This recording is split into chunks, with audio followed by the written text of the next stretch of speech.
सबका अलग अलग तरीका होता है। कोई काम करके अच्छा रिजल्ट ला देता है और कोई मेहनत करने के बाद भी उस काम में अच्छा रिजल्ट नहीं ला पाता। ये सिर्फ डिपेंड करता है उसके काम करने के तरीके पे कि वो किस तरह से काम करता है और उसने काम करने में कौन सा प्रोसीजर अप्लाई किया। लेकिन मैं स्पेशली बात कर रहा हूँ फ्यूचर की होने वाले डॉक्टर्स की, और जो आप हो जिस वीडियो को देख रहे हो और समझ रहे हो। लेकिन मैं सिर्फ बात बताऊँ, चाहे कोई भी सपना हो या फिर कोई भी मंजिल हो, रास्ते सबके एक ही तरह से गुजरते हैं और वो रास्ता होता है मेहनत वाला। और मेहनत करने के साथ साथ उस पर आप किस तरह से काम कर रहे हैं, बस यही रास्ता डिसाइड करता है कि आपने जो फ्यूचर चुना है, चाहे वो डॉक्टर बनने का हो या फिर इंजीनियर बनने का हो या फिर दुनिया में कोई भी सक्सेस हासिल करने का हो, सबका तरीका एक ही होता है, मेहनत और लगन, और साथ ही साथ नॉलेज और इन्फॉर्मेशन। आप इन सारी चीज़ों को जितना ज़्यादा उस चीज़ में रास्ते में अप्लाई करोगे या फिर जितना ज़्यादा इन सारे समयों पे अपने समय को बर्बाद करोगे, उतना ही ज़्यादा और आपको चांसेस बढ़ जाते हैं कि आपके उन बर्बाद किए हुए समय को आप अच्छे तरह से रिजल्ट में निकल के आएगा। क्योंकि बर्बाद तो आप गलत तरीके से भी कर सकते हो, लेकिन अच्छे काम में समय को बर्बाद करना उसे बर्बादी नहीं कहते। लेकिन मैं स्पेशली बात करूँगा आज कुछ ऐसे पॉइंट की जो अगर आप अपने जाने अनजाने में इन गलतियों को करते हो तो आज से इन्हें अवॉइड करने की आदत डालनी चाहिए।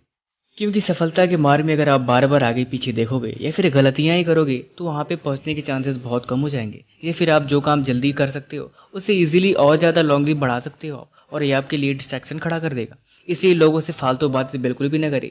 मेरा मतलब ये है कि मैंने ज़्यादातर बच्चों को देखा है कि जब भी ग्रुप में होते हैं या फिर किसी के आसपास होते हैं तो फालतू की बातें वो बातें करते हैं असल में जिसका कोई मतलब ही नहीं है कि मुझे ये करना है, मैं ये बनना हो। फिर फालतू की बातें में ज़्यादा उनके मुँह से सुनाई देता है।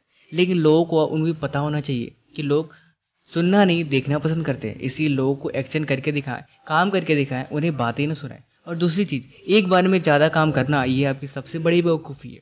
पढ़ते समय आप खाना नहीं खा सकते, या फिर टीवी देखते समय आप गेम नहीं खेल सकते, या फिर जब भी आप सांस ले रहे हो उस समय आप खाना को अपने अंदर नहीं ले सकते। मेरा मतलब सिर्फ इतना ही है कि एक बार में सिर्फ एक ही काम अपने ऊपर ले, क्योंकि एक बार से मल्टीपल काम करने की कोशिश करना सिर्फ और सिर्फ बेवकूफ़ी है और ये आपसे बिल्कुल इम्पॉसिबल है। अगर आप थोड़ा बहुत करने की कोशिश भी करते हो तो इसमें आपकी नुकसान है, क्योंकि आप जानते हैं अगर किसी चीज़ में आपको कंसंट्रेट नहीं है, आदमी का शरीर सिर्फ एक बार में एक ही काम को कर सकता है। इसलिए पढ़ने बैठे तो सिर्फ पढ़ाई करें, किसी और चीज़ को फोकस न करें और ना तो दिमाग में लाने की कोशिश करें। क्योंकि मैं जानता हूँ पढ़ते समय, याद करते समय किसी और चीज़ की आना ये स्वाभाविक है, लेकिन इनसे डिस्ट्रैक्शन से दूर होने के ऑलरेडी हमारे चैनल पे वीडियो है, आपको डिस्क्रिप्शन में लिंक है, वहाँ पे जाकर देख सकते हैं। उससे ज़्यादा ये है कि आप ज़्यादा ना सोचें, क्योंकि कोई भी काम अगर करने की सोचे हैं तो उसे करके ही रहें। क्योंकि अगर आप सिर्फ बातों को सोचते हो, कोई एक्शन नहीं लेते, तो उन सारी बातों को करने का कोई मतलब ही नहीं होता।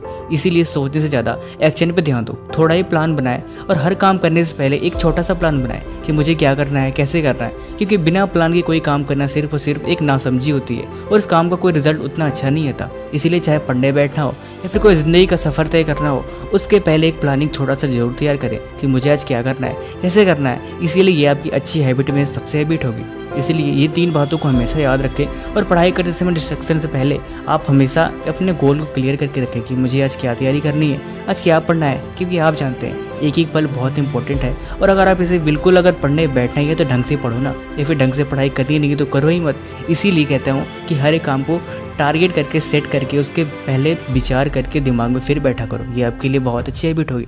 आगे वीडियो को कैसे लिए कमेंट जरूर बताना। Thank you.